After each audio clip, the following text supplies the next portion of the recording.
दादरच्या शिवाजी पार्क मैदानात अनधिकृत वाहनतळ आहे। गाड्या न हटवल्यास आम्ही कार उभ्या करू असा इशारा आता रहिवाशांकडून देण्यात आलाय। गाड्यांना पार्किंगसाठी आम्ही कोणतीही परवानगी दिलेली नाहीये। स्काउट गाईड सभागृह प्रशासनानं या प्रकरणी स्पष्टीकरण दिलंय। याचाच आढावा घेतला आमच्या प्रतिनिधीने।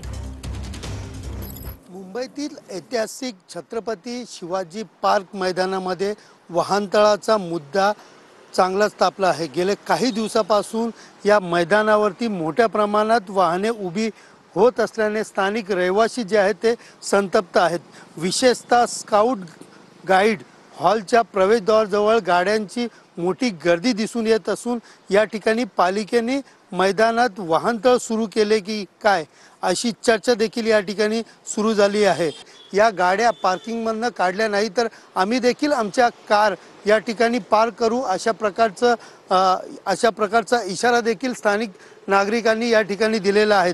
तर दुसरीकडे स्काउट गार्डन सभागृहाच्या प्रशासनाने आम्ही कुठलीही परवानगी दिली नाही, पोलिसांकडून या ठिकाणी कारवाई करण्यात यावी असं देखील या ठिकाणी सांगितलं आहे। मात्र तरी देखील आता स्थानिक रहिवाशांनी ज्या पद्धतीने वाहतूक पोलिसांना या ठिकाणी आमच्या कार पार्क करू असा इशारा दिला आहे, मात्र यानंतर पालिका प्रशासन व वाहतूक पोलीस कशा प्रकारे कारवाई करते याकडे सगळ्यांचं लक्ष लागलं आहे।